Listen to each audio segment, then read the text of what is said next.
আচ্ছা, আপনার কি সকালে ঘুম থেকে উঠতে ইচ্ছে করে না? কিংবা আপনার মনে হয় যে আর একটু ঘুমালে মনে হয় ভালো হতো? বা অ্যালার্মটা যদি বেজে ওঠে তখন একঘেয়েমি শুরু হয়, বিরক্ত লাগে, কেন এত তাড়াতাড়ি অ্যালার্মটা বেজে উঠলো, কেন এত তাড়াতাড়ি সকাল হয়ে গেল? আমি যদি আপনাদেরকে এমন একটা জাতির কথা বলি, জাপানের উকিনাওয়া দ্বীপে এমন কিছু মানুষ বসবাস করেন যারা 100 বছরেরও বেশি সময় বেঁচে থাকতে পারেন। তারা সকালটা শুরুই করে উদ্দীপনার মাধ্যমে, এবং সকালে তারা এতটাই প্রফুল্ল থাকে যে তারা সারা দিন তারা মনে করে যে আমি মনে হয় বেঁচে আছি, এই অল্প সময়ের জন্য বেঁচে আছি। মানে প্রতিটা সেকেন্ড তারা বেঁচে থাকতে পারে। তারা এই যে সকালে ঘুম থেকে উঠা এবং সারাদিন প্রফুল্ল থাকা, কাজের মধ্যে থাকা, এর অন্যতম এবং একটা শব্দের মাধ্যমে যদি এটাকে ব্যাখ্যা করা যায় বা বিচার বিশ্লেষণ করা যায়, সেটা হচ্ছে ইকিগাই। এই ইকিগাই হচ্ছে একটা বই, যেটা হচ্ছে the Japanese secret two long and happy life. অর্থাৎ কিভাবে উকিনাওয়া দ্বীপের মানুষ ওই উগিমি গ্রামে, উকিনাওয়া দ্বীপে একটা উগিমি দ্বীপ আছে, মানে গ্রাম আছে, ওই গ্রামের মানুষ কিভাবে 100 বছরেরও বেশি সময় বেঁচে থাকে, এই স্ট্র্যাটেজিটাই মেইনলি এখানে আলোচনা হয়েছে এই বইটিতে, ইকিগাই। তো ইকি মিনস হচ্ছে জীবন, আর গাই মানে হচ্ছে পারপাস, মানে হচ্ছে পারপাস অফ লাইফ, অর্থাৎ জীবনের আসল উদ্দেশ্যটা আসলে কি, আমরা কি করি। এই বইটা আমি কেনার পেছনে একটা কারণ আছে। কারণ হচ্ছে আমি যখন নীলক্ষেতের মোড় দিয়ে সবসময় তো আসা যাওয়া হয় এদিকে, তো রাস্তায় যে বইগুলা থাকে, একটা বই নেই, একটা বই নিয়ে দেখি, একটা দুইটা তিনটা, যতক্ষণ ভাল লাগে, যতক্ষণ টাইম আছে তো বই দেখি। টাইম না থাকলে অনেক সময় অন্য কাজ ফেলে দিই, ওইখানে দাঁড়ায় দাঁড়ায় বই দেখি। তো এই বইটা কেনার পেছনে একটা কারণ ছিল। কারণ হচ্ছে একটা বইয়ের কাভার, আমরা কাভার দেখে তো অনেক সময় হচ্ছে বই কিনি না, তাই না? আমরা তো একটা বিষয় জানি, বা একটা প্রবাদ আছে যে ডোন্ট জাজ এ বুক বাই ইটস কভার, অর্থাৎ কভার দেখে একটা বইকে আসলে বিচার বিশ্লেষণ করা যায় না। কিন্তু আমি এই বইটা মেইনলি হচ্ছে কভারটা দেখেই হচ্ছে বিচার বিশ্লেষণ করেছিলাম। এখানে সুন্দর করে আমরা যে সেট পড়ছিলাম না, আমরা হচ্ছে নবম দশম শ্রেণী থাকতে, বা ক্লাস 8এও মনে হয়েছিল সেট, ওই সেটে একটা সেট ছিল না, ইন্টারসেকশনের বিষয়।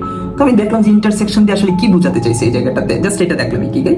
তো এই ইকিগাই এটা যখন আমি দেখি, এখানে চমৎকার একটা বিষয় উঠে এসেছে, সেটা হচ্ছে হোয়াট ইউ লাভ একটা সার্কেলের মধ্যে আছে, আরেকটা সার্কেলের মধ্যে আছে হচ্ছে হোয়াট দ্য ওয়ার্ল্ড নিডস, অর্থাৎ তুমি কি ভালোবাসো আর পৃথিবী আসলে কি চায়। আরেকটা হচ্ছে এখানে আছে what you are good at, তুমি আসলে কিসে ভালো, তুমি কিসে, তুমি কি করতে ভালোবাসো, একটা একটা হচ্ছে পৃথিবী তোমার কাছে কি চায় বা পৃথিবীর চাওয়া পাওয়াটা কি। আরেকটা হচ্ছে what you are good at, মানে তুমি কিসে ভালো, তুমি কোন কাজটা করতে বেশি ভালো পারো, বা তোমার এক্সপার্ট তুমি কোন কাজে বেশি। আরেকটা হচ্ছে what you can be paid for, অর্থাৎ তুমি ঠিক এটার জন্য কোনো পেইড কিনা, তোমাকে টাকা পয়সা দেয় কিনা। তো ব্যাপারটা হচ্ছে এইখানে একদম স্পষ্ট করে দেখা যাচ্ছে যে হোয়াট ইউ লাভ এবং what you are good at, তুমি যা ভালোবাসো তুমি সেটাতে ভালো কিনা। ধরো তুমি ভালো ম্যাথ করতে পারো, তো তুমি যদি ভালো ম্যাথ করতে পারো, তুমি ভালো ভাসো কিনা ম্যাথটাকে। মানে ম্যাথ করা এবং ম্যাথকে ভালোবেসে করা, দুইটার মধ্যে কিন্তু পার্থক্য আছে। আবার তুমি এটার উপর এক্সপার্ট, এই দুইটা যদি মিলে তাহলে সেটা হচ্ছে তোমার প্যাশন। চমৎকার, একদম চমৎকার এটা দেখাইছে। তো হোয়াট ইউ লাভ, তুমি কি ভালোবাসো। আবার এখানে আছে হোয়াট দ্য ওয়ার্ল্ড নিডস, পৃথিবীর কি প্রয়োজন। যদি তুমি যা ভালোবাসো পৃথিবীর যদি তাই প্রয়োজন হয়, তাহলে এটা হবে তোমার মিশন। এরপর আরেকটা দিচ্ছে এখানে যে হোয়াট দ্য ওয়ার্ল্ড নিডস, আরেকটা হচ্ছে what you can be paid for, মানে পৃথিবী যা চায় তুমি যদি তাকে দাও, তাহলে তুমি সেটার জন্য টাকা পয়সা পাও কিনা, তোমাকে পেড মানে তোমাকে পে করে কিনা, সেটা হচ্ছে তোমার ভোকেশন। আরেকটা হচ্ছে what you are good at, what you can be paid for, সেটা হচ্ছে প্রফেশন।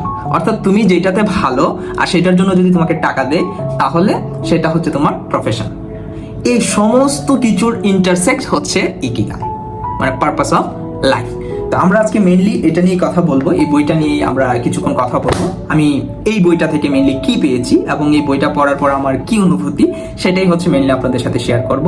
আহামরি কিছু না, বই রিভিউ বলতে আমরা যেটা বুঝি যে গতানুগতিক ধারা, এমন না। আমি হচ্ছে জাস্ট বইটা নিয়ে একটু গল্প করতে চাই আপনাদের সাথে। তো এই বইটা লেখার পেছনে একটা চমৎকার কারণ আছে।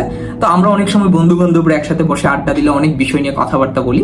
এরকমই দুইজন বন্ধু বা দুইজন মানুষের কথা যদি আমরা বলি, হেক্টর গার্সিয়া এবং ফ্রান্সিস মিরালেস একটা ক্যাফেতে বসেছিল, কোন একটা সন্ধ্যাবেলায় তারা ছিল আসলে ক্যাফেতে বসে। তো তারা বিভিন্ন বিষয় নিয়ে কথা বলতে বলতে একটা সময় পরে জাপানের ওই যে উকিনাওয়া দ্বীপের উগিমি গ্রামের যে মানুষগুলো আছে, সেই মানুষগুলা কেন এত বছর বাঁচতে পারে এবং তারা কেন স্বাচ্ছন্দ্যে, কিভাবে, কোন রুলস মেনটেন করে এভাবে বেঁচে থাকে, সেটা খোঁজার ট্রাই করে। এবং কথাবার্তা বলতে বলতে তারা হচ্ছে একটা শব্দের আবিষ্কার করে, আর কি একটা শব্দ বানায়, সেটা হচ্ছে ইকিগাই। এই শব্দটা তো এই ইকিগাই নিয়ে তাদের মানে এই বইটাকে আমরা অনেক সময় এটাকে একটা বই বলতে পারি, এটা একটা রিসার্চ পেপারও বলা চলে। এই দুইজন মানুষ সোজা বিমান ধরে হচ্ছে ওই চলে যায় ওকিনাওয়া দ্বীপে, অর্থাৎ জাপানে চলে যায়। জাপানের ওকিনাওয়া দ্বীপে গিয়ে তারা ওইখানে থাকতে শুরু করে, এবং জাপানের যে মানুষগুলা একদম বয়োবৃদ্ধ যারা যারা বেশি দিন বেঁচে আছে তাদের সাথে কথা বলে, তাদের ইন্টারভিউ নেই, তাদের জীবনাচরণ দেখে তারা হচ্ছে 1 মাসেরও বেশি সময় ধরে খুব সম্ভবত এই বইটা রিসার্চ করে বের করে, এবং এই বইটা 2016 সালে প্রকাশিত হয়, যেটা হচ্ছে আমি আপনাদের সামনে এখন কথা বলতে যাচ্ছি। এটা ছিল হচ্ছে বই প্রকাশের কাহিনী আর কি। আর আমি কেন বইটা কিনছি সেটা তো প্রথমেই দেখাই দিলাম। এখন আসি আমরা হলে এই বইটার ভেতরে আসলে কি আছে এবং এই বইটাতে আমাদেরকে কি দিছে সেটা আমরা একটু বোঝার চেষ্টা করি। এই বইটার মূল কথাবার্তা হচ্ছে ওই ওকিনাওয়া দ্বীপের মানুষের সহজ সরল জীবনযাপন, তারা কিভাবে এত এত বছর বেঁচে থাকতে পারে, এবং তারা তাদের জীবন আচরণে কেন বেশি ফ্রাস্ট্রেটেড হয় না, কেন তাদের অলসতা কাজ করে না, কেন তারা রিটায়ার নেয় না, অর্থাৎ তারা কাজ শেষ হয়ে গেল তারা রিটায়ারমেন্টে কখনোই যায় না, তারা রিটায়ার্ড হয় না, কেন হয় না, এই সব কিছুর বিষয়, এবং তারা কিভাবে জীবনটা চালায় আসলে, এবং তারা এই ইকিগাই বলতে কি বুঝায়, কিংবা পারপাস অফ লাইফ বলতে তারা কি বুঝে এবং পুরো পৃথিবীকে কি বোঝাতে চায়, এই পুরো বিষয়টাই হচ্ছে এই বইটাতে উঠে এসেছে। আমি প্রথমে বলছি এটা ওয়ান কাইন্ড অফ একটা গল্পের মতো একটা রিসার্চ পেপার। এই রিসার্চ পেপারটাই হচ্ছে আমি পড়ে শেষ করলাম, ধরেন আপনাদের সামনে কথা বলছি এই রিসার্চ পেপারটা নিয়ে। এখন এই যে গ্রামের মানুষ এত বছর বাঁচে, এত বছর বাঁচার পেছনে অন্যতম কারণ একটা শব্দে ব্যাখ্যা করা গেল, সেটা হচ্ছে ইকিগাই। এই বইটিতে মোট 6টা পয়েন্টকে আমি যদি আইডেন্টিফাই করি, সবচেয়ে চমৎকার 6টা আছে, অনেকগুলো আছে, এর মধ্যে 6টা পয়েন্টকে যদি আমি আইডেন্টিফাই করি, প্রথমটাই হচ্ছে হারাহাচিবু। মানে চমৎকার একটা বিষয়। আমরা যখন কোথাও খেতে যাই বা কোনো একটা বিয়ের অনুষ্ঠানে যাই বা ফ্রিতে যখন কোনো খাবার টাবার পাই, তখন একদম গলা পর্যন্ত এই পর্যন্ত খাওয়া দাওয়া শুরু করি, তাই না? যতক্ষণ না পর্যন্ত গলায় মানে বমি বমি ভাব হচ্ছে ততক্ষণ পর্যন্ত খাওয়া শুরু করি যখন ফ্রি থাকে। আর যখন নিজের পেট হয় তখন মোটামুটি একটু কম খাই, মানে টাকা পয়সার দিকে থাকে, তাই না? বাট এই জাপানের ওকিনাওয়া দ্বীপের মানুষগুলা এই যে হারাহাচিবু যে টার্মটা আছে, এই টার্মটা মানে হচ্ছে 80% খাবার খাওয়া আর 20% খালি রাখা।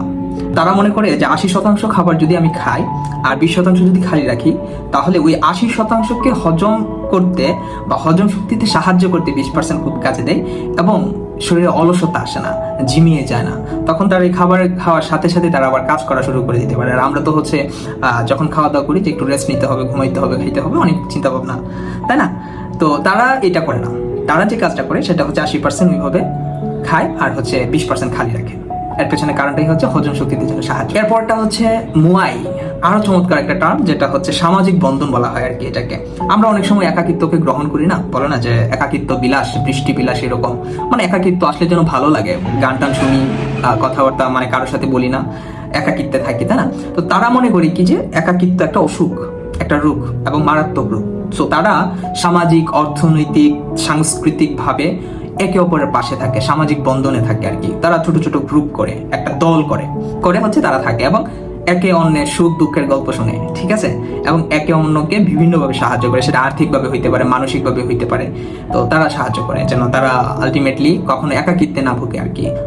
লনলিনেসটা যেন তাদের দূর হয়ে যায়, ওই জন্য তারা হচ্ছে এইটা কাজ করে থাকে, মুয়াই বা সামাজিক বন্ধন যেটাকে বলা হয়।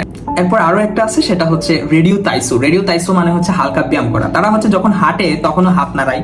তারা যখন মানে যখন খালি থাকে, কাজ না করলে তারা হাত নাড়াবে অথবা হাতকে এইভাবে ধরে রাখবে, মানে এটাকে বলে হালকা ব্যায়াম। একটা নির্দিষ্ট টাইম করে আলটিমেটলি ব্যায়াম করতে চায় না যে আমার এই টাইমেই হচ্ছে ব্যায়াম করব, বা আমি মোটামুটি 1 ঘন্টা 2 ঘন্টা 3 ঘন্টা সময় নিয়ে ব্যায়াম করব, তারপর আমি হচ্ছে ঘুমাবো। ওরা ওইটা করে না।